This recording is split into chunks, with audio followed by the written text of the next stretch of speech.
A very good sign that you've misunderstood the cause of a disorder is your inability to treat or prevent it. You look at the data of ever-increasing obesity and diabetes, and you just think, how is it possible the whole world has failed to eat healthfully? Maybe we're being told the wrong advice. Since the 1960s, the American Heart Association has been saying saturated fat is detrimental to cardiovascular health. You need to get it out of the diet. It's hard to think of another policy that has caused so much harm, that has been so wrong. You know the chief killer of Americans is cardiovascular disease. I mean, the manipulation of the data and the idea and the push for low fat really got us in trouble. I think the low-fat diet is genocide. Saturated fat increases cardiovascular risk. We've been told forever that fat's going to kill you. This started because there's incontrovertible evidence that saturated fat is bad. Over and over and over. The more animal protein, particularly red meat, you eat, the more likely you are to get sick from all kinds of different things. You're fat because you eat too much fat. So low fat, low fat, low fat, low fat, low fat. For 40 years, the dietary guidelines have set nutrition standards for every American, for our kids in school, for food programs for the poor and elderly, for rations for our nation's military, for doctors, nutritionists, and dietitians. We've had it hammered into our heads that fat is bad, especially saturated fat, the kind found in meat, dairy, and some tropical oils like coconut and palm. Base of the pyramid, carbohydrates. The food pyramid codified our fat phobia, telling us to make carbohydrates the foundation of our food choices. I think the food pyramid is great if you're standing on your head, because you need to turn that pyramid upside down. You can't be serious. That would put butter and fat at the top of the... Flip the damn food pyramid!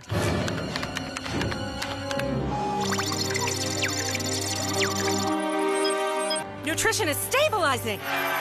We got the whole story wrong. We were told to eat 6 to 11 servings of bread, rice, cereal, and pasta a day by the government in the food pyramid. It should be called the food tombstone.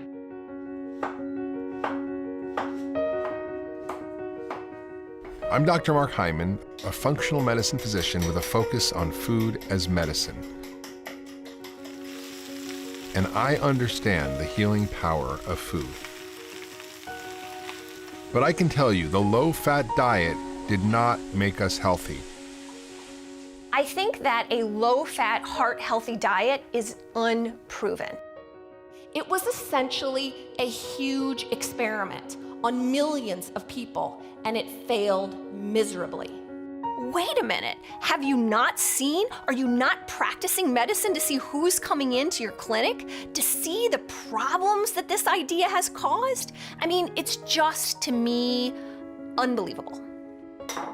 For years, even I believed that eating fat would make me fat, and that eating saturated fat would cause heart disease and kill me.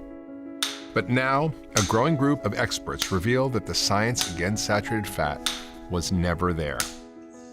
I was astonished to find that there simply was no evidence. It was just an idea, but it was launched as a policy for all Americans, based really on no evidence at all. What is the evidence? A big, big zero. Our federal dietary guidelines, the official government advice for how we should all eat to stay healthy, tell us to limit saturated fat to just a couple of bites a day and make carbohydrates more than half our daily calories. I'm here to tell you that advice is upside down and backwards. The idea that eating fat will make you fat is wrong, and the science that says saturated fat causes heart disease is misleading, and instead has led our nation down a dangerous path toward a widespread epidemic of obesity and type 2 diabetes. We screwed up. Happens all the time in science. Medical orthodoxy latched on to the wrong explanation, made a tragic mistake, and now we're living with the consequences.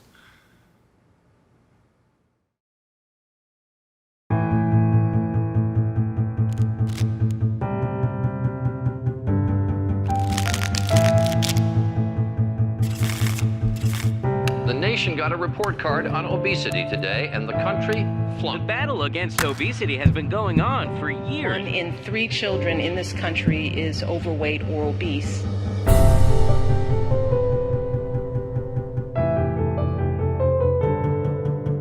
estimated $200 billion cost to the healthcare industry continues to rise. The search for weight loss and health may be a little more complex than you think. Despite all attempts to attack the problem, the adult obesity rate increased in 23 states last year.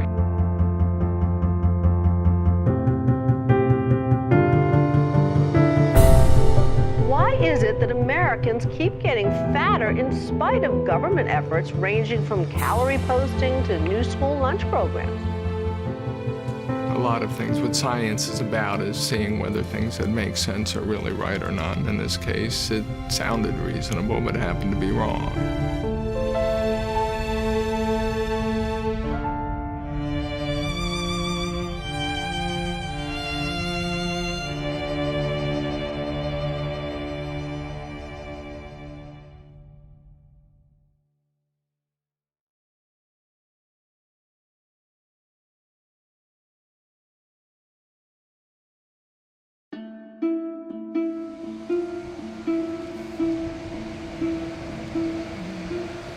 I'm not happy about a lot of years of being at different doctors, and every time that I'd go in, there was just, here's another injection, here's a different kind of an injectable. This is the injectable that is supposed to help you make your own insulin. The list of side effects were longer than your arm, and it never made you feel better, and certainly didn't help at all with weight. Judy has struggled with type 2 diabetes most of her life.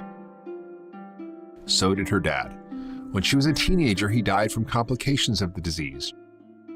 Judy has tried for decades to get her blood sugar under control. When I did everything they told me to do, I'd still gain weight. And so then you just give up. This health epidemic is weighing on Americans. Judy is not alone. The U.S. obesity epidemic is only getting worse. Americans are not winning their battle against obesity. Obesity among children doubled over the past 2 decades. Today, 75% of the country is overweight or obese, and 1 in 2 of us has prediabetes or type 2 diabetes. Type 2 diabetes is crushing us financially, crushing us. It currently costs a person with diabetes in America $900 a month for insulin. Direct cost to our health care system of about $1 billion a day. There isn't enough money in the healthcare system to be able to afford this. The cost in terms of money is huge. The cost in terms of human suffering is like, 10 times more than that. In the space of a single generation, we've gone from this to this. Watching the footage of the 50th anniversary of Apollo 11, I was struck by how not fat everyone in the crowd was. We looked like a completely different race of people. The heart attacks, the strokes, the cancer, the blindness, the amputations, all of that, I think, is unnecessary suffering that we're causing people. The question is, where did this come from and why is it occurring? When I was in medical school, type 2 diabetes happened only in older adults. Now we see it in kids as young as 3 years old. And the more we try to medicate our way out of the disease, the worse it seems to get. You can't throw drugs at a dietary disease and expect to make it better. But that's the medical teaching. Hey, you have type 2 diabetes, let me give you some pills. The model doesn't work. We're not making people healthy, we're just treating disease. But if you give people good nutrition, they become very healthy. He introduced that keto diet, and 6 weeks later, it was like a miracle. No diabetes. And it was like magic. And I got completely off of insulin. 2 years later, I had lost 197 pounds. Problem is, we've been confused and downright brainwashed by decades of nutritional dogma, the almost religious conviction that fat is bad, especially saturated animal fats. You can lose weight on these animal protein Atkins type diets, but you're mortgaging your health in the process. we still operate under this idea of dogmatic principles. We've always done it that way. That's what we've always said. We're going to continue to say it. And unfortunately, nothing is holding back progress in nutrition science like dogma. Alternative ideas have been attacked, and physicians labeled as quacks for ignoring guidelines against fats and telling patients to cut carbs instead. In South Africa, Dr. Tim Noakes went through a 4-year ordeal that threatened his medical license for recommending a low-carbohydrate, high-fat diet to a young mother.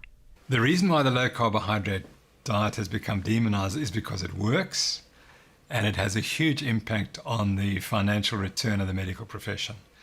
I'm an internal medicine specialist. I can treat all of the conditions that I used to treat with medications just by changing the food. It's remarkable. It's completely free. There's no special equipment. There's no special, surgeries. It's a completely natural, and it's been used for thousands of years. I can treat not only obesity, but I can treat type 2 diabetes, high blood pressure. In fact, I have to take away medications from people as they get better. This is as big as the discovery of insulin or antibiotics. It clearly is. My interpretation is that low-fat diets can work, but low-carb diets work better. And that's what the science says. Nick Brown is a pretty typical American when it comes to his diet. Hey, how you doing? He eats a variety of protein, vegetables, and grains. He enjoys beer now and then. And one of his favorite foods, thanks, sir. Have a good day. is pizza. Looking forward to pizza. Maybe. If it ruins pizza for me, I'm going to be pissed off. Nick is participating in a unique nutrition experiment along with Tracy. Yeah, I've got a plan for the week. And Cynthia. Thank you. 3 metabolically healthy people who take no medications, trying 2 different diets, low carb versus low fat. Quite a few new recipes, so I was curious about using the right thing. Up on the small. Before, during, and after the experiment, they each weigh in, check their blood pressure, blood sugar, and cholesterol. It's a little bit of alcohol. Throughout the experiment, we'll track their blood sugar. Are you ready? Sure. Okay, here comes. Go. Using a continuous glucose monitor, or CGM. Didn't bother you? Nope. Okay. You just hit check glucose, and it says ready to scan, and you just take it here, and there it is. It's 94 right now.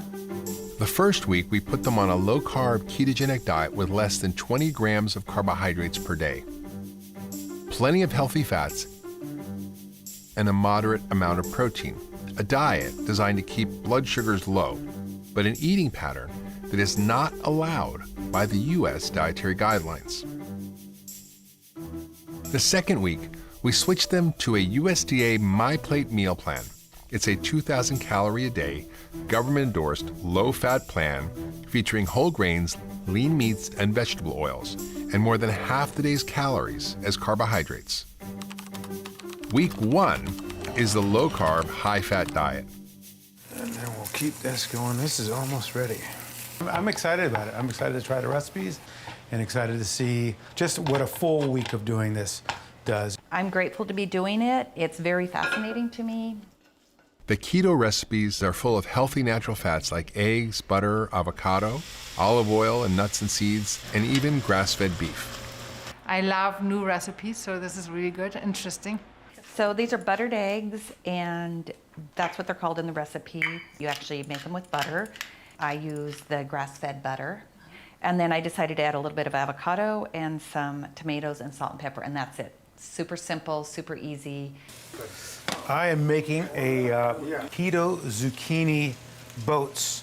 You take out the middle of the zucchini, cook it up with some onion, spinach.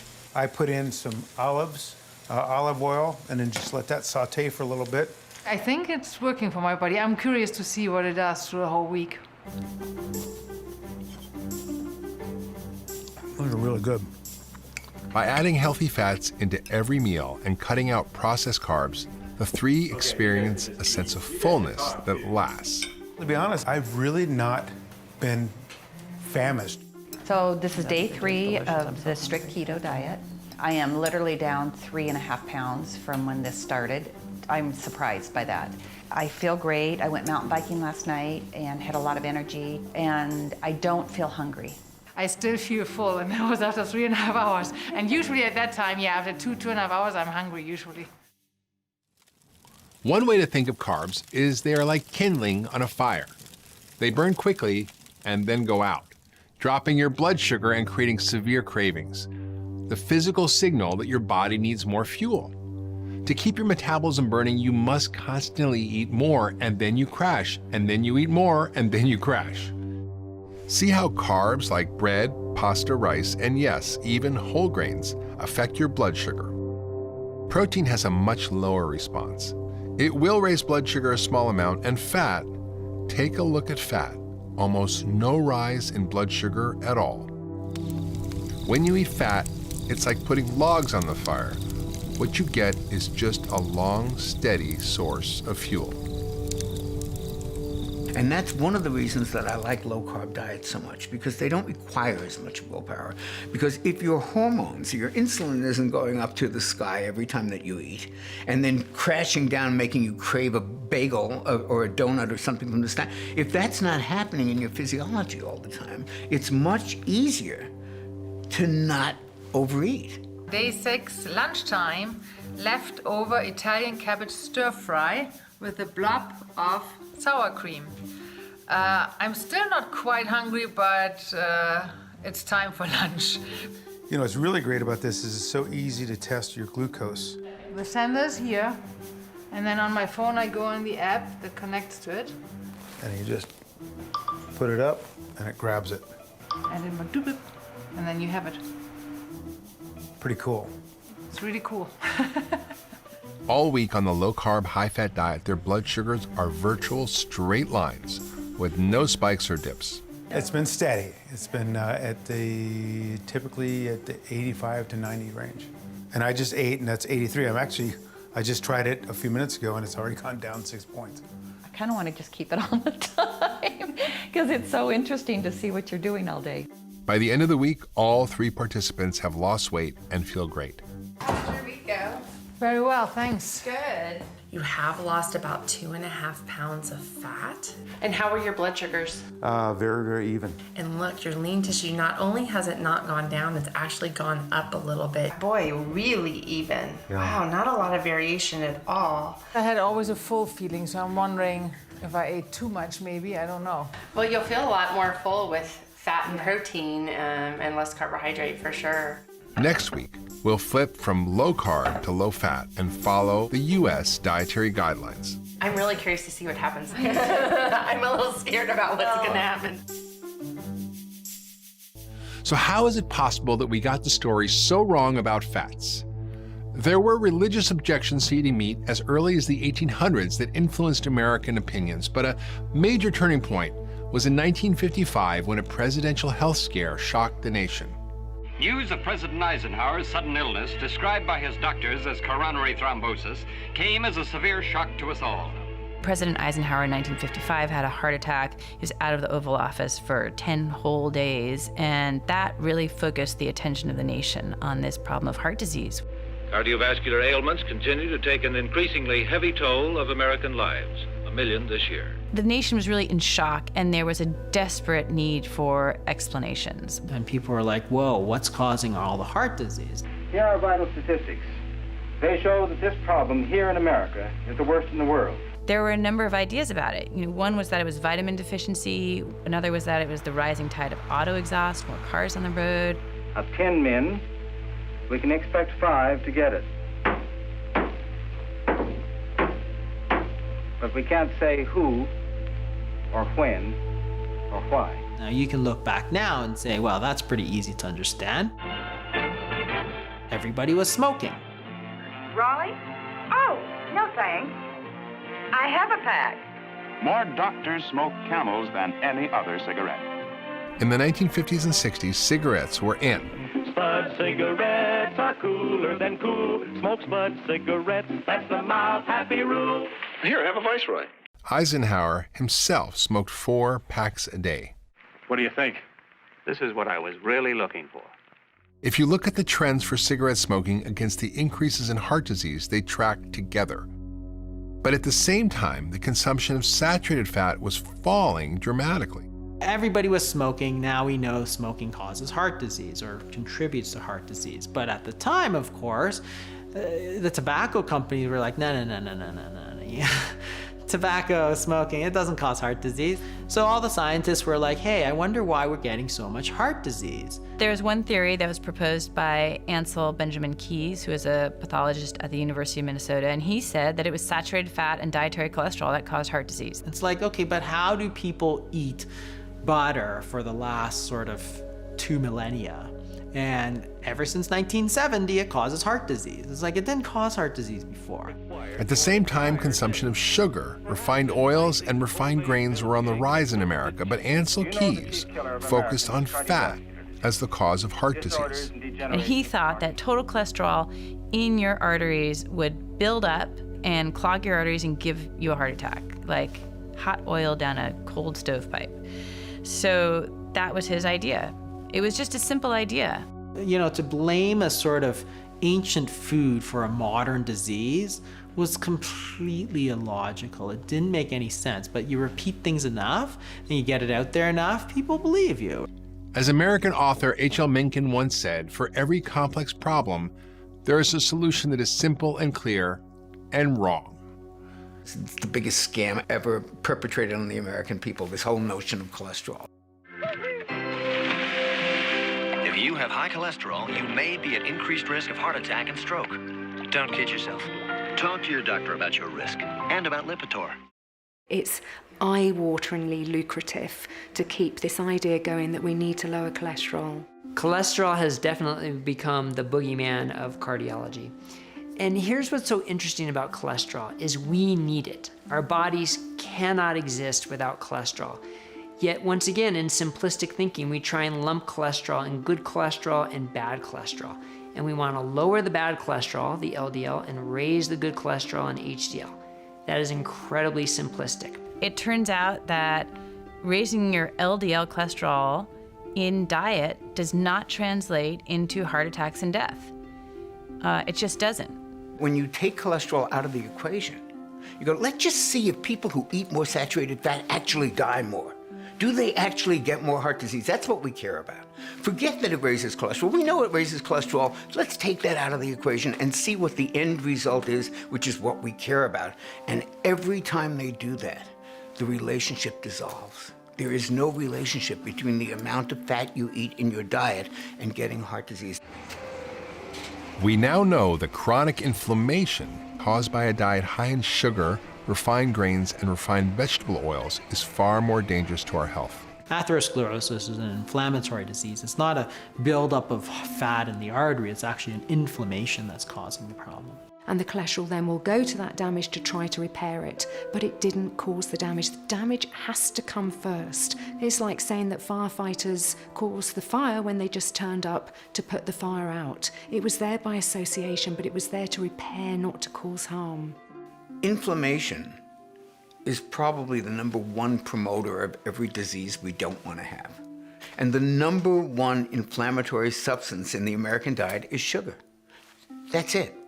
I mean, you put those two things together, inflammation makes everything worse, and sugar is the #1 inflammatory substance that we consume. End of argument.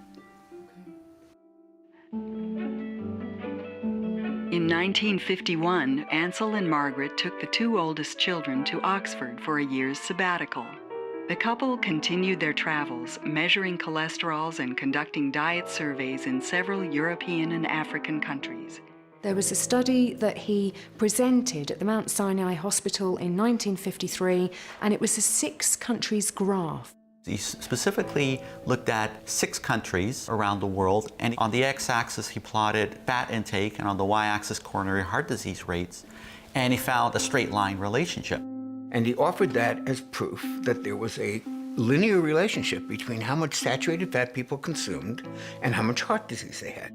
But he chose 6 countries for that perfect correlation.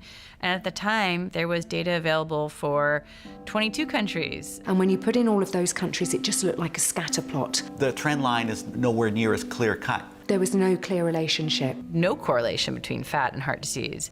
He was criticized at the time by statisticians who said, you're obviously cherry-picking your data. He knows it's a hypothesis. He knows he doesn't have the evidence, and he immediately starts recommending the country go on a low-fat diet, which is fascinating because there's no concern that you're going to do harm. There's no, the Hippocratic oath, first do no harm. Despite his critics, Keyes was determined to prove himself right. He followed up with his famous 7-country study where he traveled to the countries cherry-picked from his graph and studied eating habits and heart disease among the people there. For his 7-country study, he repeated the same mistake. I mean, he cherry-picked his countries. I think he did cherry-pick countries for the 7-country study. He knew from the 6 countries graph the countries that would be on that straight line. So he knew, for example, that Italy would be a sure thing and America would be a sure thing. They would quite nicely anchor some of the ends of the graph. But he did not go to countries like Switzerland, France, Germany, who ate a lot of saturated fats and also had very low rates of heart disease. The French were eating all kinds of saturated fat, butter, cream, and they weren't gaining weight, which was a paradox at the time, and they weren't getting heart disease. They had like half the rate of heart disease compared to Americans. And everybody said, wow, what a paradox, what a paradox. There was no paradox. The dietary fat simply wasn't causing obesity and didn't cause heart disease. So he was a very respected physiologist. And it's worth mentioning, by the way, that Eisenhower followed the Ansel-Keys advice and cut out all saturated fat and all cholesterol up until the day he died in 1969 of heart disease. Just worth mentioning. Ansel-Keys' diet-heart hypothesis remains the single most influential theory in the history of nutrition science. And here's an interesting point. Over the past 50 years, taxpayers have funded several $1 billion of research trying to prove saturated fat causes heart disease. But guess what? It's never been proven. To this day, the diet-heart hypothesis remains an hypothesis. There is no evidence against saturated fat. There just isn't. Dr. Zoe Harcombe is an obesity researcher who wrote her thesis on the lack of evidence behind the dietary guidelines. My thesis was born out of trying to understand why we have an obesity epidemic. Zoe collected all the raw data from randomized controlled clinical trials conducted prior to the release of the dietary guidelines. She then reanalyzed all the results in a process called a meta-analysis. It was looking at the absolute totality of the evidence. No cherry picking whatsoever, no study left out. So there's the Rose corn oil trial, there's the Research Committee low-fat diet, there's the MRC soybean study, there's the LA Veterans Dayton study, there's Leuren Oslo study. When she examined the results to see which group suffered more deaths, there was no difference at all. There was no health benefit for the groups assigned to eat a low-fat diet. I was astonished to find that there simply was no evidence. Real food fats are not dangerous. They are not the enemy. It's too simplistic and reductionist to say saturated fat is dangerous and needs to be avoided, and the evidence does not support that.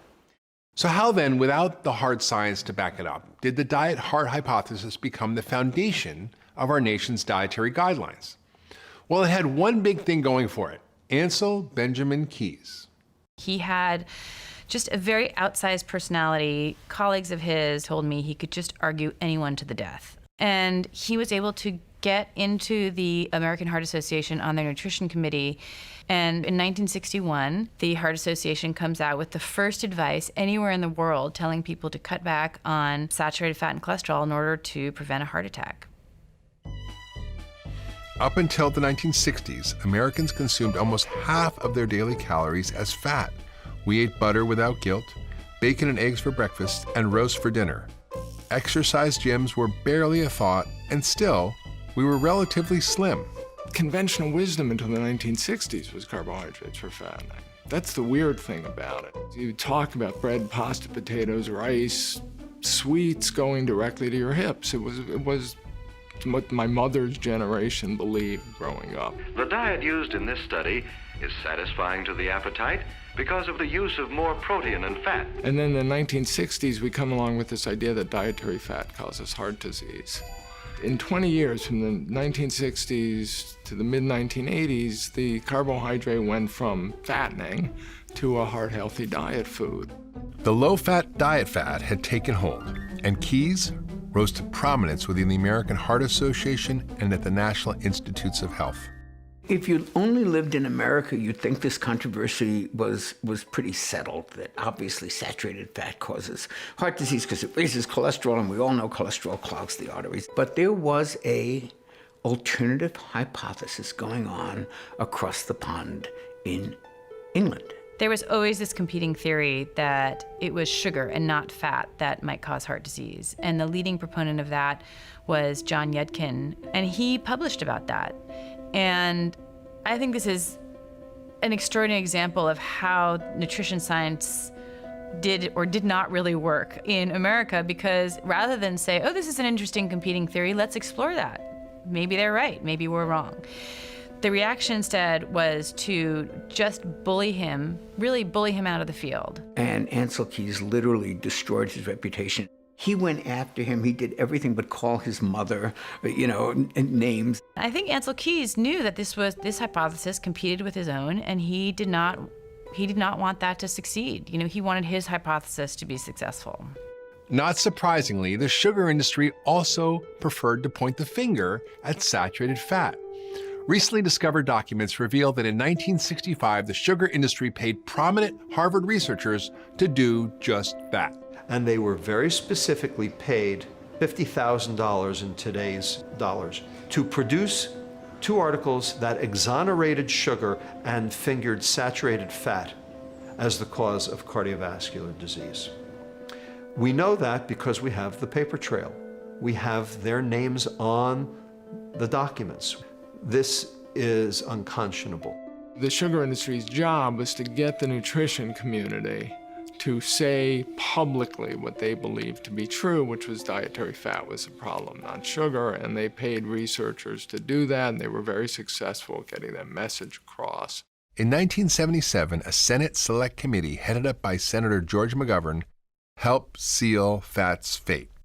Over the objection of scientists who pleaded against it, and with no hard evidence to back it up, the committee recommended the low-fat diet to the nation.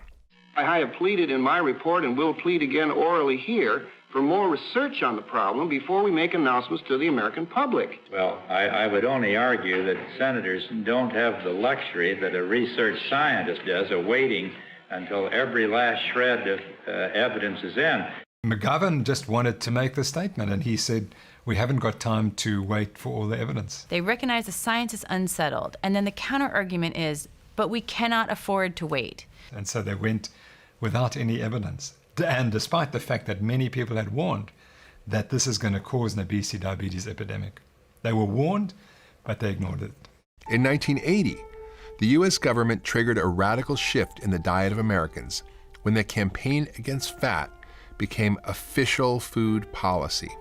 The first dietary guidelines recommended 7 to 11 servings of bread, basically, every day. 50 to 55% of your calories are supposed to come from carbohydrates, mostly grains.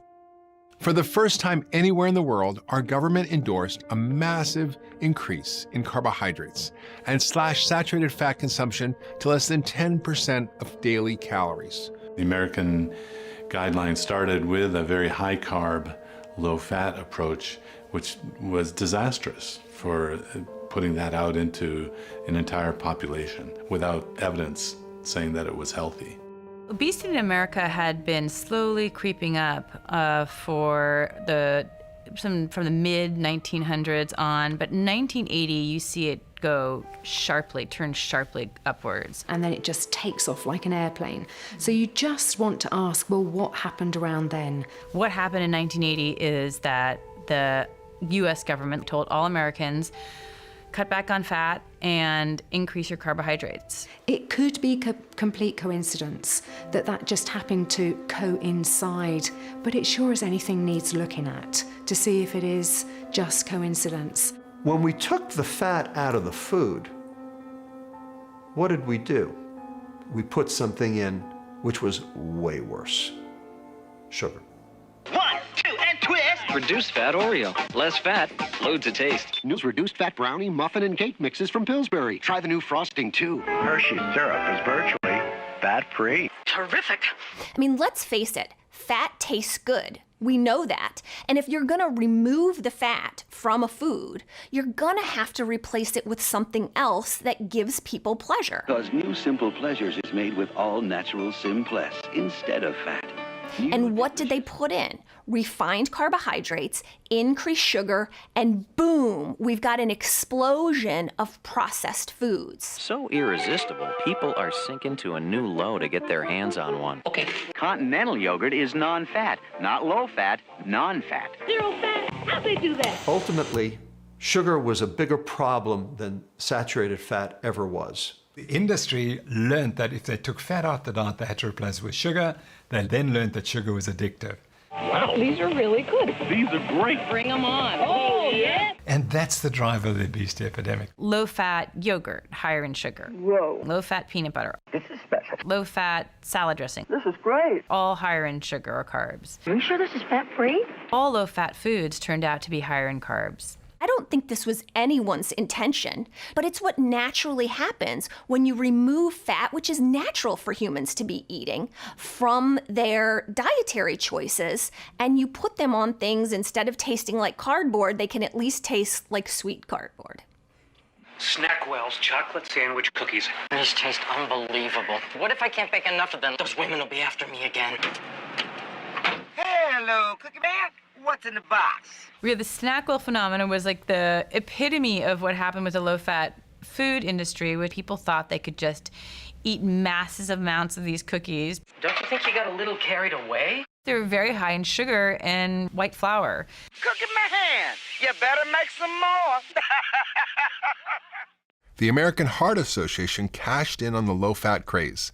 Food companies paid hundreds of thousands of dollars to feature this heart-healthy checkoff symbol on a product. So this resulted in crazy things like the heart checkoff on Cocoa Krispies or on Honey Nut Cheerios or on all these foods that were super high in sugar. But as long as they were low in fat, then it was considered healthy.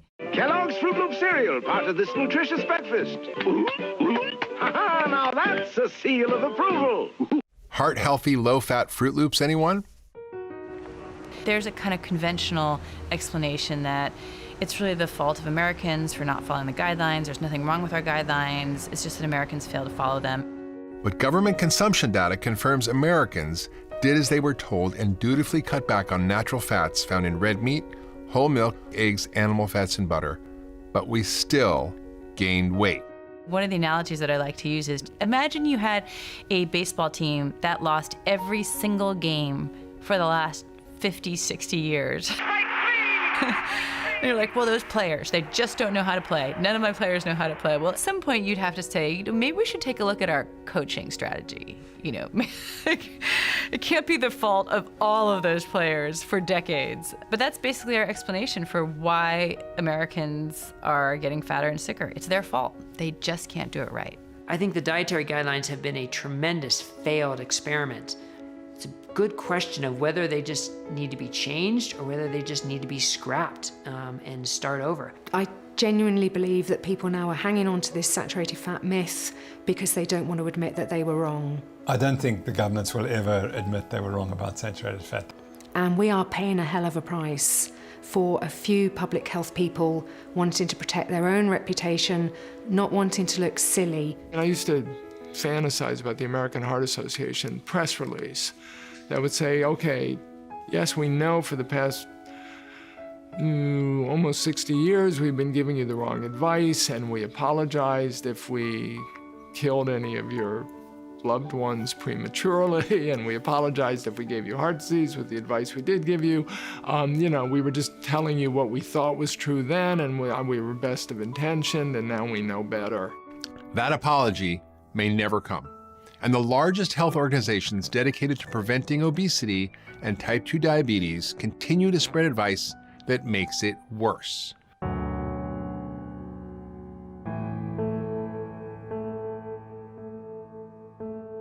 Type 2 diabetes, we were always taught, is a chronic and irreversible disease, inevitably progressive. I flatly reject that. I flatly reject it. So it is chronic, irreversible, and inevitably progressive if you take the guidelines currently in place and utilize them as your treatment plan. For years, the American Diabetes Association has promoted low-fat diets. They use this handy graphic illustration called the diabetic plate, which features limited amounts of lean meat, non-fat dairy products, and 50% or more of daily calories as carbohydrates. I think the diabetic plate is a prescription for worsening of the disease. If you really look at the diabetic plate, it is 3/4 carbohydrates, which makes no sense. It also is lean protein. So when we look at the diabetic plate as a whole, there's almost no fats. This is a way to make people sicker and fatter. This is the advice I was giving. This is the advice that doesn't work. This is the advice that prescribes more medications. This is the advice that increases insulin. But really, it's a metabolic shift when you burn fat instead of burning sugar. Alyssa Gallagher is Judy's dietitian. She was initially trained in the low-fat paradigm. When I first started exploring the low-carb approach, that's really low carb. I can use that. I helped people genuinely for the first time in my career.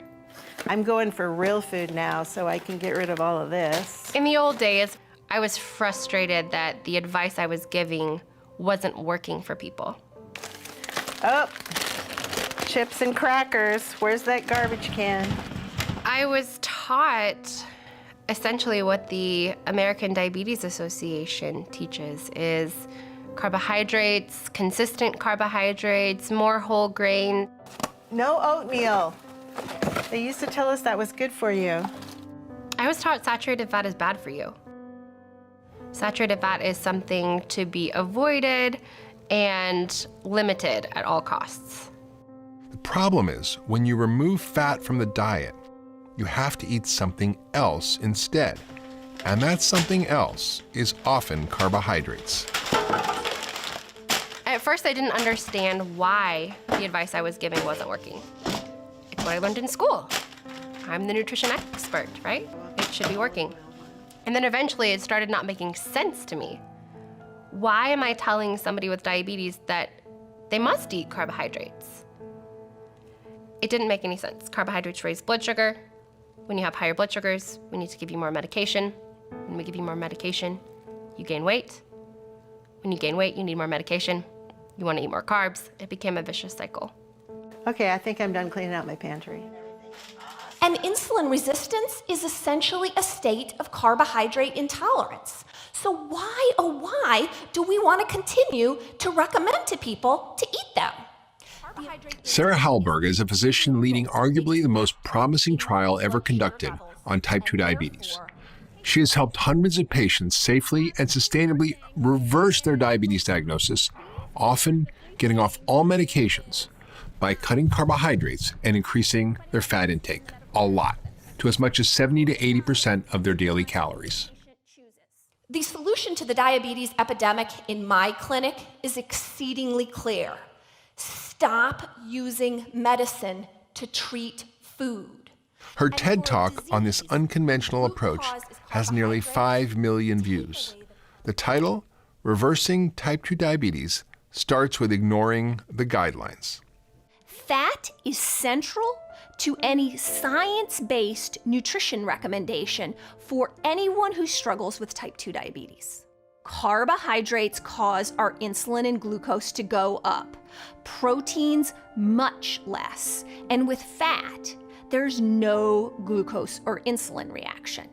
And given the fact that type 2 diabetes is a problem with elevated glucose, wait a minute, we can't be recommending the macronutrient that's going to cause glucose and insulin to go up. But that's exactly what MyPlate and the ADA guidelines do. They recommend us to eat the macronutrient that's causing the problem. In her clinical trial of nearly 500 patients, 60% of the intervention group reversed their diagnosis of diabetes. That's more than half the patients whose blood sugars normalized. 94% had their insulin doses decreased or totally eliminated, with no increase in their LDL or lousy cholesterol. By comparison, the American Diabetes Association reports a less than 1% success rate at reversing diabetes when following their own low-fat advice. So if we want people to really get help, we have to start giving them advice that actually works. It's hard when you have, let alone been hearing something for decades, but been saying something for decades. It's difficult to turn that ship around. Because to turn that ship around, you have to be vulnerable. You have to say, I was wrong. And this involves a lot of organizations, a lot of people saying I was wrong. And I think that's hard. I think that's a big deal. After years of following the guidelines and getting nowhere, Judy has decided to ignore the ADA's advice and try to reverse her type 2 diabetes with a low-carb, high-fat nutrition plan. The health professionals that were giving us all that advice through the years just kind of bounced us back and forth, and we never really had any answers. I really like just unsweetened coconut chips. I feel like what I'm learning now is a way toward health and a way toward a better size that I'll feel good about, which to me is hand in hand with my health. The U.S. military is now facing a new threat. It's not North Korea, it is actually the U.S. diet. The single biggest disqualifier is obesity. Wait, we're talking about young people. Right, youth obesity. 25% of all potential recruits are turned away because of their weight. At this point in time, we can't field an army because they are, quote, too fat to fight. That's not my words, that's the U.S. Army's words. A few months ago, the Army missed its recruitment goals for the first time in 13 years. We've gotten to a point where we're too fat to defend ourselves.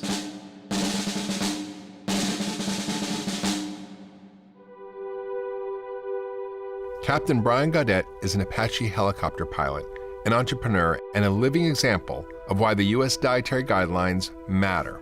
Flying Apache helicopters is probably one of the most fun things on the planet, but it's also very high stakes.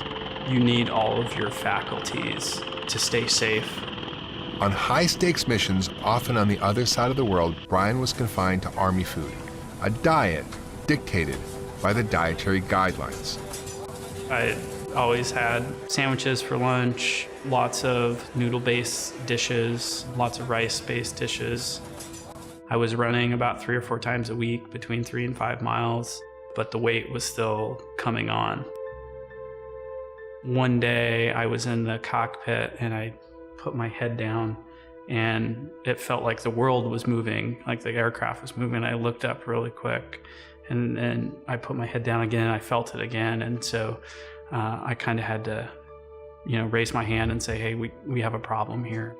Brian knew he was sick, but he didn't know why. He was grounded from flying.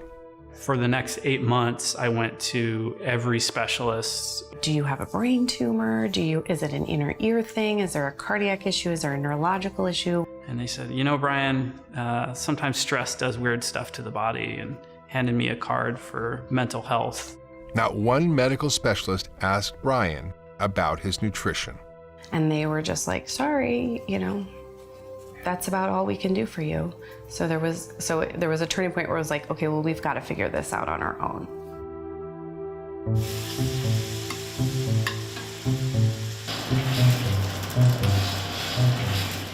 Brian decided to try an elimination diet, and he cut out all grains and sugar. For really just efficiency and for taste, I made these giant batches of bone broth, vegetable, and meat soups. Amen. And I just ate them pretty much every day. And that's where sort of the nickname Captain Soup came from. In about 6 weeks, I got my brain back. I got my energy back. I lost about 25 pounds. I started to see my husband come back. I started to see my children's father come back. It's miraculous to me what just food can do. Just by changing what he ate, Brian's health problems resolved. he no longer takes any medication, he's back to his high school weight, and the Army has reinstated his flight status. And now he's sharing his recipe for health with the world. Now we make just super clean keto soups, and we ship them frozen all over the country. These days, when Brian goes on deployment, he ships ahead cases of soup. He no longer relies on the Army food that made him so sick. When my son was born, I was really sick, and I look back at photos from that time, and I barely remember anything about that year because I was so out of it. Sorry. And when you don't have energy and you don't have your health, like, you don't really have anything. I have my brain back, I have my energy back, and I can show up and be there for my kids and for my wife like I want to be. Today, less than 20% of medical schools require nutrition training for physicians. That's slowly changing, but a widespread lack of nutrition knowledge means many physicians misunderstand the root causes of chronic and metabolic diseases, which are often driven by diet. When a physician preaches low fat and a physician preaches reducing calories and they try that themselves, it doesn't take long for some of them to realize this isn't working for me. Maybe it's not working for my patients either. Allie, how are you doing? Physicians are not immune to obesity. Plenty of them struggle with their own health challenges. Until 2 years ago, I was trying to do the American Diabetes Association diet, the American Heart Association, trying to eat a low-fat diet, eating small meals throughout the day, and I'm gaining weight. Up 2, up 3. I was working out 6 days a week because I would say, I gotta work out. If I wanna lose weight, I wanna be an example to my patients. You're exercising, but like they say, you can't outrun your fork. I had a huge Like many docs, Brian Lenskis was trained in the low-fat paradigm, and that's what he practiced with his patients for decades. But the struggle with his own weight was getting out of control. Yeah, at that point, I was around 260 pounds. And I was, at that time also, I was pre-diabetic. Clearly what I was doing wasn't working. I was following the government guidelines, and I was getting sicker and sicker. And it's not working for me. Well, were my patients not listening to me, or was I giving them bad advice? And it turns out we were giving bad advice. Honey, I got a mixture of chicken, Italian seasoned sausage, and like a spicy pork. So when I cut carbohydrates, the interesting thing for me, if I had eggs for breakfast, for instance, my 10 o'clock snack that I was gonna have, I wasn't hungry and I would skip right through it. I like the grease on my fingers. Super good. Within the first 6 months, I was down about 28 pounds, 30 pounds. I was putting on muscle mass and I was feeling really good. My energy, my mental clarity, my focus, my fatigue levels, all those things got better. I was like, wow, pretty interesting. How many guys have lost like 10 pounds or more doing low carb or keto? And he's been a fantastic ambassador for low carb lifestyle because he's seen it personally, and now he's seen it with hundreds of his patients. Hey, how you doing? Fine, thanks. So good to see you. Thank you. How's things? In all my years of practice, I never saw anyone cured of diabetes by going on a low-fat diet. Never, not one time. No one came off insulin. Since switching his practice to a low-carb, ketogenic approach, nearly a dozen of Brian's patients have reversed their type 2 diabetes and come off insulin altogether. Man, I was just looking at your numbers and it's like, I think if anyone I've ever seen, you've come off insulin faster than anyone. I feel brand new. Brand new, brand new. So I'm sticking with the diet. In 3 months, I went from insulin 5 times a day to no insulin and was able to maintain normal blood sugars. I don't remember if Dr. Lenskis suggested keto specifically for the weight loss or if it wasn't for the other issues that I had. I started it, and I do love butter, and I do love cream, and I do love bacon. So, it sounded really pretty good to me. Great, it's incredible. I ate less, and what I ate, I enjoyed more. Since last March, a year ago, I've lost between 50 and 60 pounds, but I've gained a lot of strength, I've gained a lot of muscle as well. So I've lost over 200 pounds. It's just mind-boggling. He hadn't taken any patients off insulin ever in his entire career. And in 5 months, he got 11 patients off insulin completely. How can you not acknowledge that? You've done incredible things. I mean, just 2 years ago, you were on insulin 5 times a day, huge doses. And you asked me, can I come off this insulin? I'm gaining weight, I'm tired, I'm fatigued all the time. And now seeing you where you're at now, and it's pretty remarkable what you've accomplished, just by making some lifestyle changes. They're empowered now to get themselves off insulin. So now they're seeing it. Now my patients are telling their patients, and they're going to them saying, hey, how come this person came off insulin? I thought it couldn't happen. It can happen. It does happen, right? And we're excited about that. I don't know anyone else who's lost as much weight as you have. Even with gastric bypass surgery, I've never seen it. The fact you're coming down off your diabetes medicines, you're off them all now. Your blood pressure came down. All these things are getting better, and we're just slowly getting you off medications. You are making progress, and you're making a ton of progress, more than anyone that I've ever seen. The shift that he saw in his patients, being able to actually remove medications and make them healthier at the same time, was just tremendous. And it all started with his own personal journey. Maybe eventually the government will come around. Maybe, possibly so. If not, it's your health, right? We could do it as individuals, and when people are seeing people have benefits, they're gonna wanna go into that lifestyle.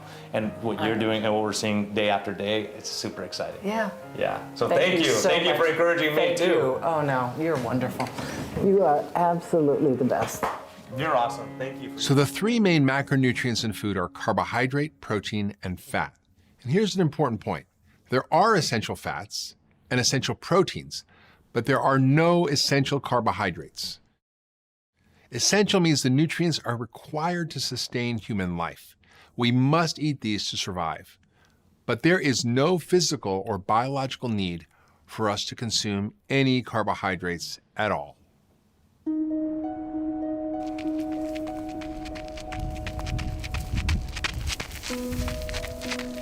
I was an ultra-distance runner. Not an elite athlete, but I was pretty good and finished like in the top 100 out of a field of about 15,000. By the time he was 30 years old, Doug Reynolds had run almost 100 marathons and ultra-marathons. He was in the best shape of his life, but something wasn't right. And I would be incredibly fit. And yet, on the day of the race, I would be standing there thinking, I've got to run up that mountain for 55 miles. I can't even get to the corner. I felt terrible. I used to think it was just nerves. Like many people, Doug thought athletes couldn't function without carbohydrates. He would binge on carbs in the days leading up to the race. But it wasn't the nerves. It was the fact that 3 days before, I just gorged myself on all these pastas and potatoes and all these carbohydrates, and it was toxic. It's a familiar story to Dr. Tim Noakes, the man who wrote the book on carb loading. So the first 4 chapters are all on high carbohydrate diets and how the most important determinant of your success in running is how much carbohydrate you're eating. So I promoted this, and all the time while I was writing this, I was getting fatter, less healthy, and my running was getting slower and slower and slower, to the point where I was really hating running. Even though they were exercising a lot more than most people, both men suffered from their low-fat, high-carb diets. I started to put on a little bit of weight, and I never used to weigh myself because I was always a runner. I was fine, And I got on the scale, and I was like 35 pounds overweight. I thought the scale was broken. And then, much more interestingly, I discovered I had type 2 diabetes, which was predictable because my dad had died from the diabetes, and my dad took 10 years to die. And I figured I've got 10 years to sort this problem out. Both Tim and Doug decided to break with convention and try a low-carb diet. They cut carbs to less than 20 grams a day, ate moderate amounts of protein, and began eating 70 to 80% of daily calories as fat. Nutrition is actually pretty simple. Your body needs protein, and protein comes first. That's essential. But then you can choose to run your body on carbohydrates, including sugars and starches, or fats, and it's your choice.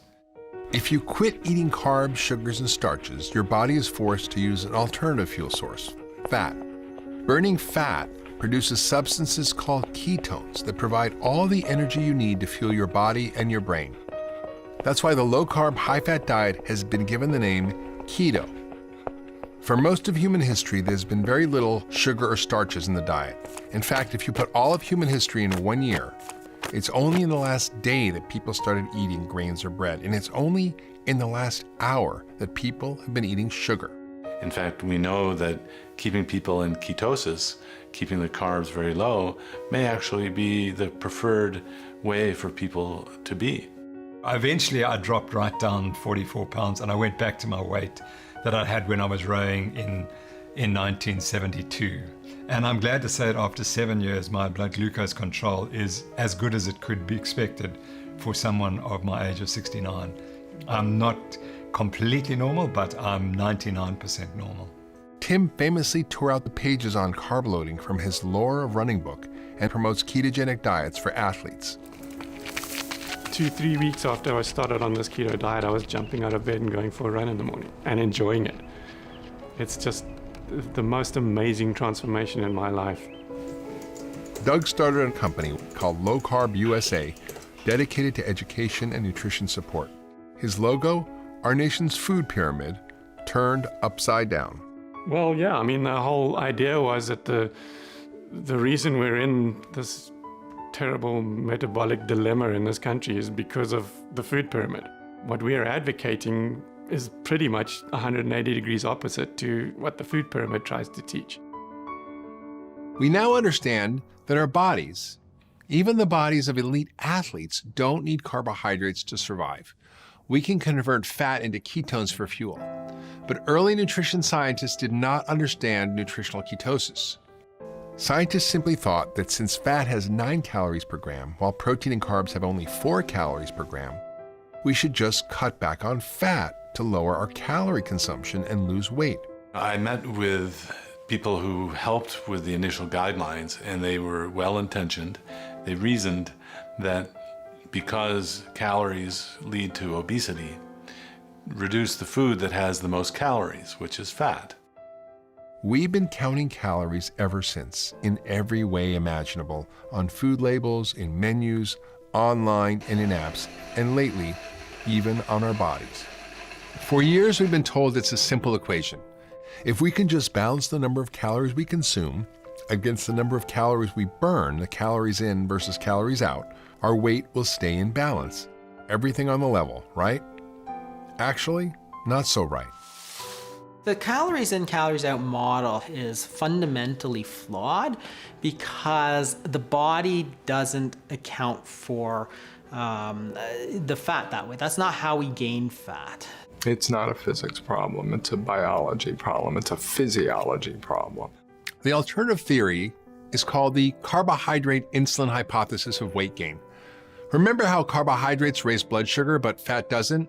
That's the key to the insulin carbohydrate hypothesis. It's really not that hard to understand. So if you take 100 calories of brownies and 100 calories of salmon, and you eat the two, all the insulin hypothesis says is that one food is going to raise insulin a lot, the other food is not. So we know that as soon as you put those foods in your mouth, the hormonal effect of those foods is completely and utterly different. So we really need to pay attention to hormones at least as much, if not more, than calories. So what raises insulin? Well, carbohydrates, number one with a bullet. It's like in real estate, location, location, location. With insulin, it's carbohydrate, carbohydrate, carbohydrate. Protein is a distant second. So protein can raise insulin as well. You know what doesn't raise it at all? Fat. Zero. Not a drop. Doesn't move the needle. So what is the irony of us telling people to eat a diet that is absent of the one macronutrient that has no effect on the fat storage hormone? It's total sheer madness. Insulin essentially acts as a lock that gets clamped down on all of our fat stores and prevents us from using our stored fat as energy. But when we restrict carbohydrates and we can therefore bring the insulin levels down, the locks come off. And all of a sudden we have access to all of our fat stores for energy. That's right, insulin is a fat storage hormone.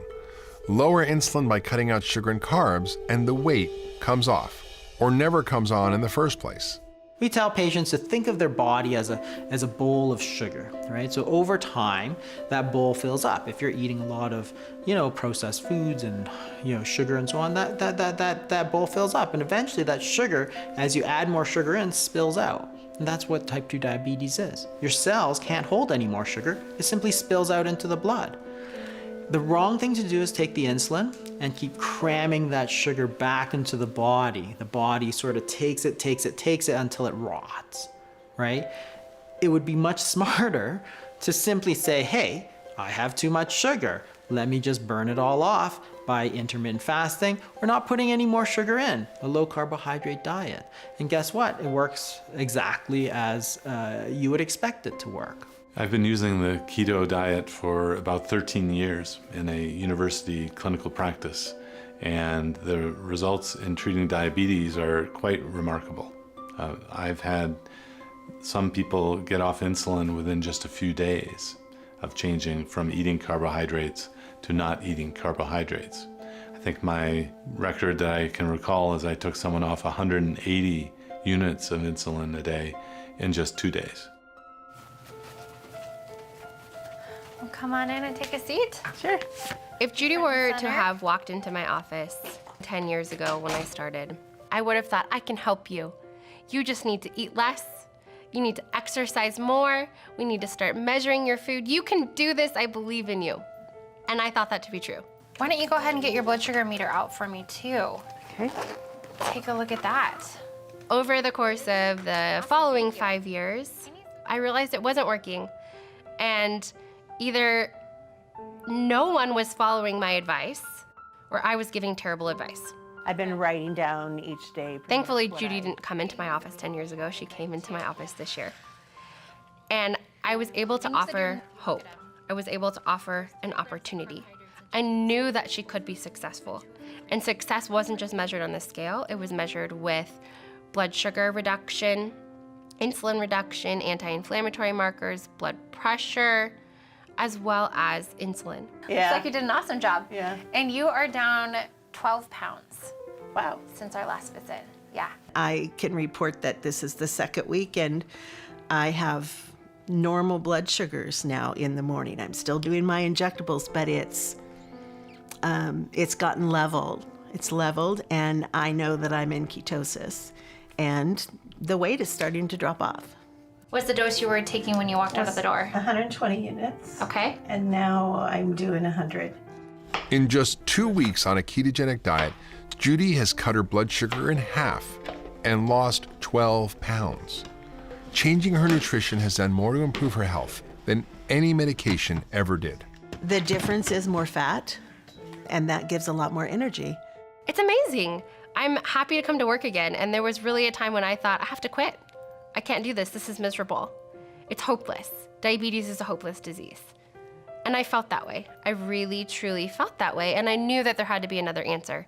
And I don't feel that way anymore. In results from more than 50 controlled clinical trials comparing high-fat and low-fat diets for weight loss, the high-fat diets won every time. The higher the fat, the higher the weight loss. That's because eating fat speeds up your metabolism and helps you burn body fat. Carbs slow down your metabolism and cause weight gain. It's week 2 of our nutrition experiment. This time, it's the low-fat diet. So today's breakfast was oatmeal with raisins and brown sugar. We're following a USDA MyPlate 2,000 calorie a day meal plan downloaded from the USDA website.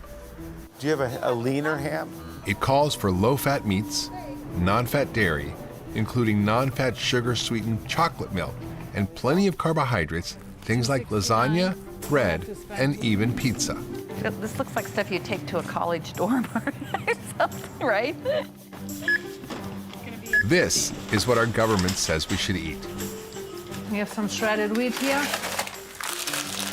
And then half a cup of sliced banana. And half a cup of fat-free milk. Oh, then a toast.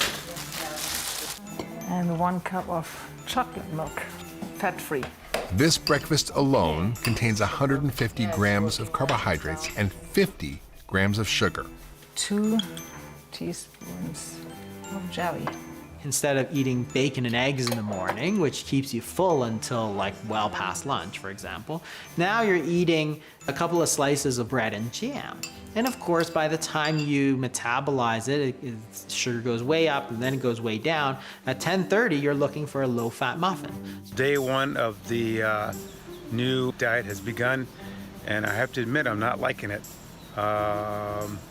Hungry all day. So instead of eating sort of 3 meals a day, which is the standard since, you know, in the 60s, 50s, 60s, 70s, now all of a sudden people are getting hungry, like ravenous at 10:30, and they're saying, oh yeah, I need to eat 6 times a day. Today I was hungry again, so I needed the snack, and I also got really tired after the meal.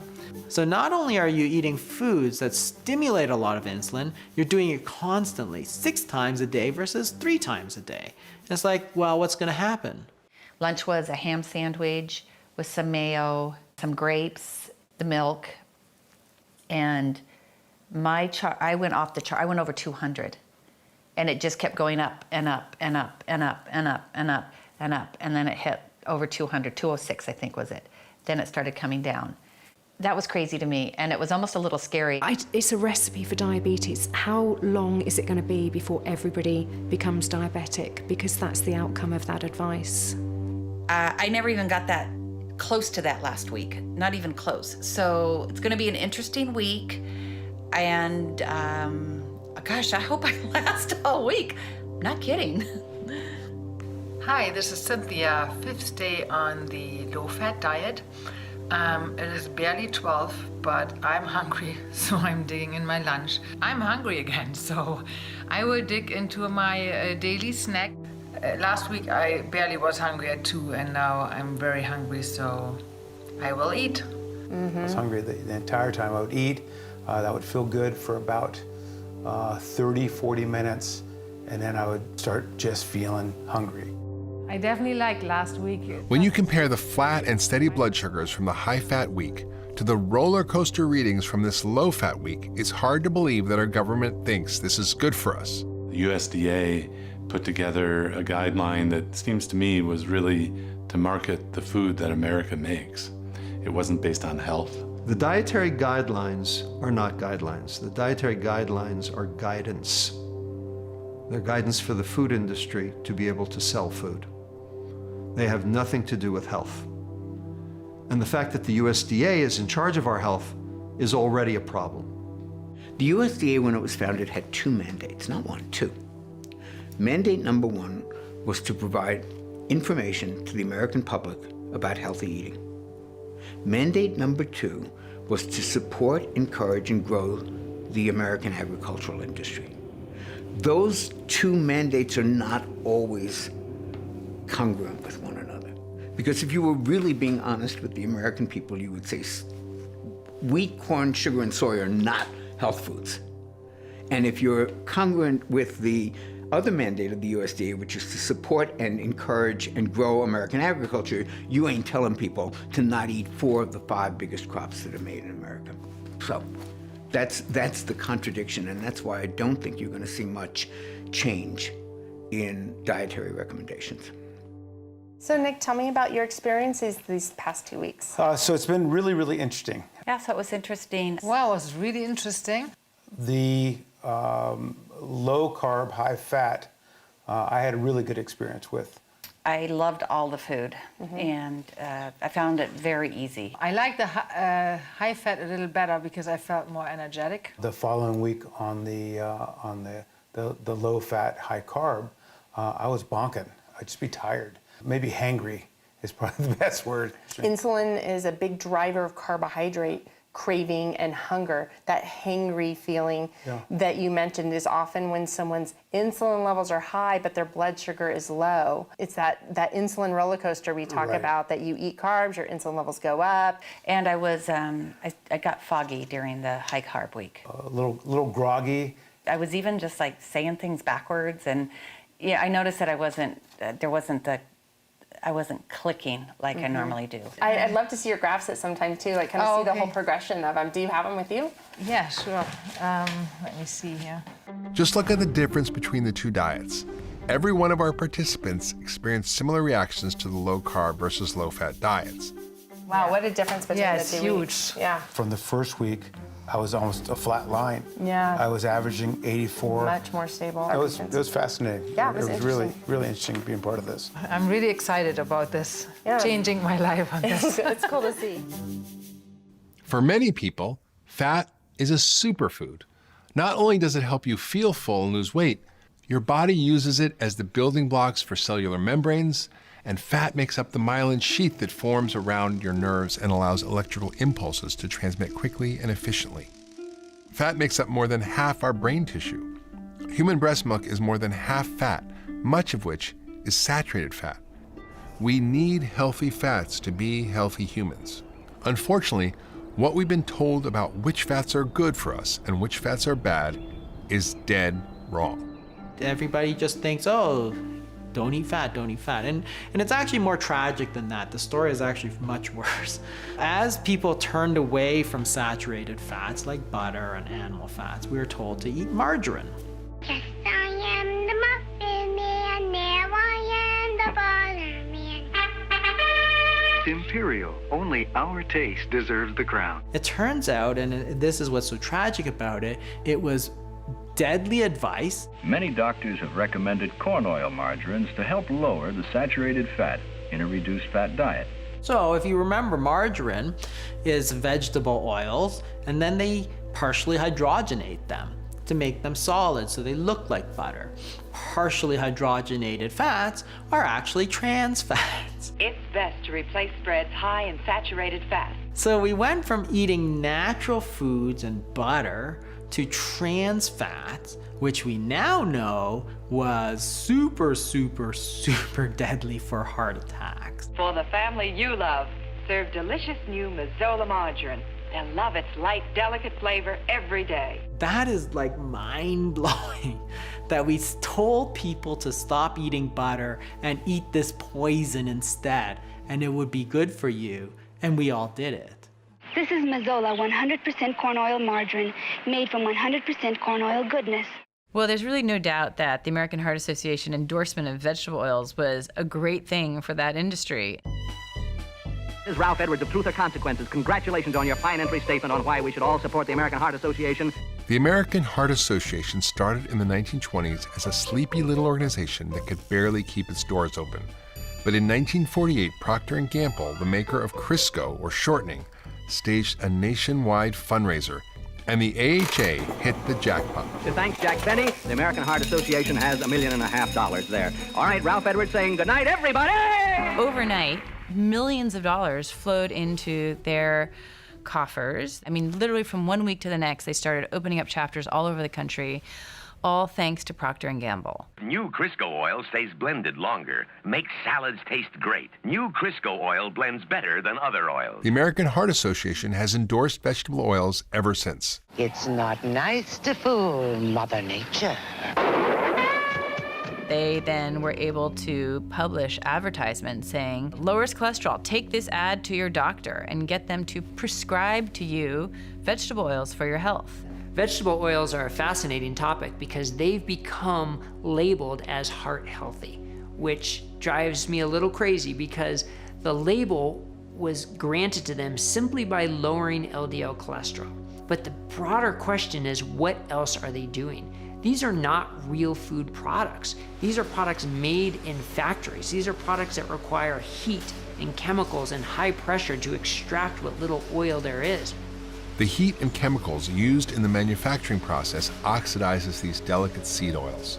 When you eat oxidized vegetable oils like soy, canola, corn, and safflower or sunflower, they create free radicals throughout your body that are highly inflammatory and known to cause heart disease and cancer. Why are we always trying to eat more antioxidants? To combat free radicals like the ones found in refined vegetable oils.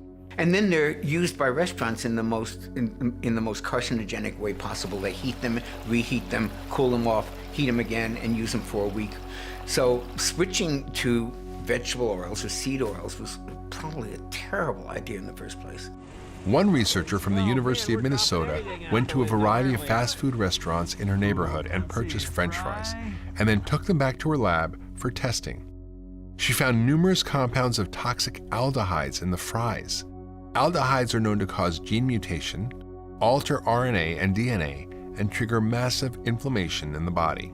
Vegetable oil is highly toxic, and anyone who advises people to eat vegetable oils is also giving misinformation. I tell my clients to avoid the industrial seed oils as much as possible. Vegetable oils belong in the engines of cars, not in your food. Refined vegetable oils are one more reason you should avoid fast food and processed food. If it comes in a bottle or a box, it probably contains vegetable oils, from crackers to cookies, mayonnaise to salad dressings, baby food, and even baby formula. They're not natural, they've been shown to be pro-inflammatory, and in some studies like the Minnesota coronary experiment, the Sydney diet heart study, they've shown that yes, they lower LDL, but they actually do nothing or they worsen all-cause mortality. Minneapolis, you're so many things to me. The Minnesota Coronary Survey, which took place in the 1960s, was the biggest ever test of Ansel Keys' hypothesis. The Minnesota coronary experiment is a fascinating study, both from a science standpoint and sort of a detective standpoint. So it took place in 5 Minnesota mental hospitals, which is a kind of experiment you can't do anymore because it's considered unethical. But back then, it has the benefit of being highly controlled, which means that you're feeding people all their food, so you know what they're eating. And they can't get outside food, so they can't cheat. In the diet, they replaced saturated fat with polyunsaturated fat in the intervention. And then the diet was similar in all the other nutrients that they deemed to be important. And what they found was that with the intervention, cholesterol levels went down, which is what you would expect, but mortality actually trended up. Turned out the people who were on the cholesterol-lowering diet had more heart disease and more deaths than the people eating the controlled diet, which is the exact opposite of what they wanted. So it did not support the diet heart hypothesis. But they never published the results. If you do a very long study, going into that study thinking that you know what the end in mind is going to be, and then it isn't the end in mind, I can understand that you don't want to publish the results, but it is scientific fraud. Yeah, that is totally unacceptable to not publish your data like that. It wasn't published until decades later that a relative of the author went digging for the results. And this is the detective part that's kind of crazy, that he had to go looking through the basements to find these data and re-crunch the data and reanalyze it and then bring it out to publish it to say, hey, look, this diet higher in omega-6 oils lowered LDL, but it increased cardiovascular risk and it increased mortality. When you are making recommendations that are not evidence-based and evidence comes out that's contrary to those recommendations, wait a minute, that's a problem, right? And so what has been the standard approach to dealing with that situation, which has come up a number of times? Bury the new evidence. And that's exactly what's happened. And the Minnesota coronary study is a perfect example of this. The Heart Foundations didn't come and say, sorry, we're wrong. They just ignored it as if it didn't happen, and they continue to promote vegetable oils and polyunsaturated fats. If that had been published, almost certainly what we eat today would be different. And this is a reason for everyone to be outraged beyond concern.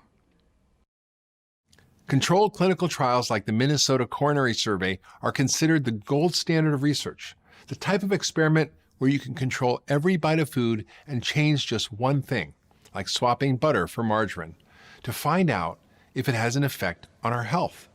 But trials like these are expensive, and some even considered unethical. Cheaper observational trials are far more common. How many times do you have oatmeal in the last year? I have no clue. Oh my gosh.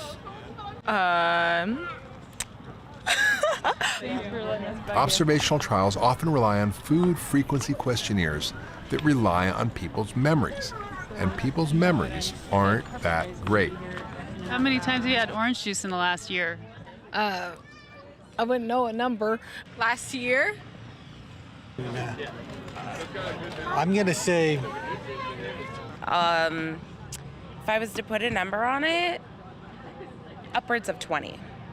In the last year, 20 times? Oh, yeah. Yes. Okay. So you think you've had it only about 2 times a month? Oh, darn. Yeah, you're right. I have no idea how many ounces. Well, if I had to break it up and out, Probably about the same as you. Whatever yeah. I don't know how many ounces. See what I mean? Observational trials generate unreliable data and are the reason why nutrition recommendations constantly flip and flop. Setting nutritional food policy based on unreliable data is largely what got us into this big, fat mess. How hard do you think it is to remember what you ate? Impossible. Unless you have some ridiculous ability to remember everything, which nobody does. Nobody remembers things accurately.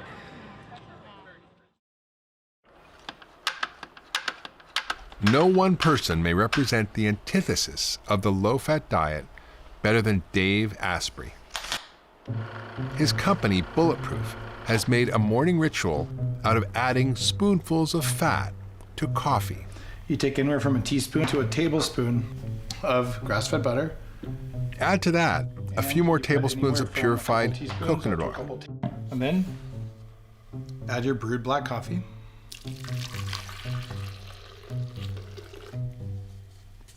And you blend it.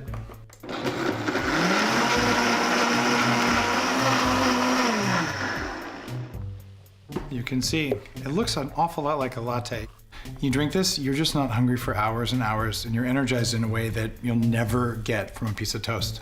It was through his own discovery of a high-fat, low-carb diet that Dave Asprey lost more than 100 pounds, and he's kept it off for 10 years. In 2004, after I lost a bunch of the weight I wanted to lose, I decided to go to Tibet to learn meditation from the masters. And I'm at 18,000 feet elevation in a very remote part of Tibet, 10 degrees below zero, 30-mile-an-hour winds, and I'm feeling kind of wrecked because there's no air and it's cold. And this little Tibetan woman gave me a bowl of yak butter tea, which is yak butter mixed with tea and a pinch of salt. All right, fine, I'm hungry. I drank it. Didn't taste great, didn't taste bad, but a minute later, I feel really good. In fact, I haven't felt this good in days. What is happening? And I wrote a little note in my journal. How could this be? And that day I had another 20 cups of it, and I just felt like I got my life back. Dave came back to the States and adapted his yak butter tea experience to coffee. Bulletproof is now a multi-million-dollar company which Dave operates alongside a small organic farm where he grows grass-fed sheep and pigs. Hey guys. Hey Riley. Dave believes the quality of the fats you consume is critical. If you're not sure whether fats are good or bad, it's okay, because some fats are bad and some fats are good. No wonder it's confusing. Short version, grass-fed butter, egg yolks, coconut oil, avocados, olive oil, those are the good fats. While there is much debate over the role played by animal agriculture in climate change, raising grass-fed animals on organic pastures like Dave's actually helps capture carbon and can be a sustainable piece of the climate solution. And the meat you eat must be higher quality. And guess what high quality animals make? High quality poop. Guess what high quality poop makes? High quality vegetables. The vegetables you're eating that don't come from farms that work like this are vegetables devoid of nutrients. And if we allow that to continue, there will be no topsoil. This is how you make topsoil. And the Tibetans figured out a long time ago, saturated fat helps your brain. They were using it for meditation. They're using it to help their metabolism work in very harsh conditions that are high stress. So it's time to throw away the seed oils. They are not fit for human consumption. If you're eating bad fats, it's going to kill you. And this is where the American Heart Association and the American Diabetes Association just got it wrong. They told you to eat bad fats because of industrial interests, and it's time that we change that. The science is very, very clear. Yeah. So how much weight have you lost total? I'm 30 pounds. That's great. Yeah, and my goal was 50, so I think it's very doable. And you're down another 5 pounds. I am? Yeah. Yeah. In 2 months, Judy has lost weight and cut her insulin medications by 60%. I think you have to look inside yourself and just determine that nobody's going to take care of you the way that you can. I don't feel like anyone could go wrong with making an attempt at this, but you can't attempt it for a week. You have to set your mind and set yourself to it for, a period of time. Judy is inspired by thousands of other patients who've reversed their type 2 diabetes, getting off all medications with a high-fat, low-carb nutrition plan. We reversed my severe type 2 diabetes after 1 month. I couldn't be prouder. No more insulin injection for me, and no more metformin or even statins. I completely reversed my type 2 diabetes in just 3 months. Now, before I changed my diet, I weighed 212 pounds. Now I weigh 165 pounds and I take 0 medications. Before I started, I weighed about 265 pounds. I now weigh 130 pounds. Now I can enjoy my family. I can do everything that you should do to live a life. It's just been a total change. I have seen so many individual transformative patients. What an honor that is to share that journey with a patient. I feel like if a person just is determined and sets their goals, that there isn't anything you can't do. You just have to decide that feeling good and being healthy is more important than the things you used to like to eat. It isn't very long before your tastes change and you really like it. When I first started exploring low carb, I tried to keep it very quiet because it has been, and maybe still is, a very controversial subject. In other countries, dietitians were losing their licensure over practicing low carb, let alone medical doctors as well. Professor Noakes, on a charge of unprofessional conduct, the majority of this committee find you not guilty. The controversy over low carb may be slowly, quietly changing. In the long drawn-out case of Dr. Tim Noakes, the final ruling found in his favor. So as far as we're concerned, we've made the point that this diet is safe.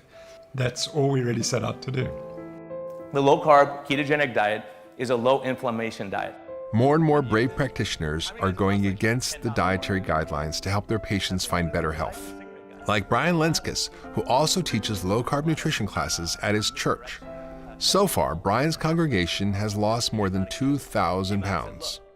Our results are in purple here, low carb. The 2-year findings from Sarah Hallberg's clinical trial show that a low-carb, high-fat diet is equally as effective as bariatric surgery in reversing type 2 diabetes. So your assessment of the vilification of saturated fat after your experience in this trial? Well, I'll tell you, what we say is that we do not restrict saturated fat in these patients, and yet they're having these remarkable results. In April of 2019, the American Diabetes Association issued an update to its long-standing position that diets lower than 130 grams of carbs a day are unsafe. I was thrilled. It felt like Christmas morning to me. It was the very first time in writing from a huge organization that said what I was doing was okay. What I was doing was an approach that was helping my patients. And while it was something that I have known for years, it was the first time I felt safe. It was the first time I felt safe to give these recommendations. In 2015, after more than 50 years of condemning foods like eggs, lobster, and shrimp, the American Heart Association quietly dropped their long-standing recommendation against dietary cholesterol, saying it's no longer a nutrient of concern. That same year, the U.S. Dietary Guidelines Committee removed the cap on dietary fat consumption, admitting there's no evidence that eating fat is bad for health. But the cap on saturated fat remains. The hypothesis that saturated fats are bad for health has been the most tested hypothesis in the history of nutrition science. There has been no hypothesis that has been more tested. Some 75,000 people, 65,000, somewhere in that range, depending on which studies you include, and none of them could show that saturated fats had any effect on total or cardiovascular mortality. There's no evidence for it. Even so, the American Heart Association, who takes much of its funding from big food and big pharma, continues to stand behind its long-held position that saturated fats are the cause of heart disease and that refined vegetable oils are heart healthy. But there is so much politics and so much money and big pharma and the sugar industry behind trying to keep those guidelines as they are right now. I feel like eventually they will change, but when it could be 50 years.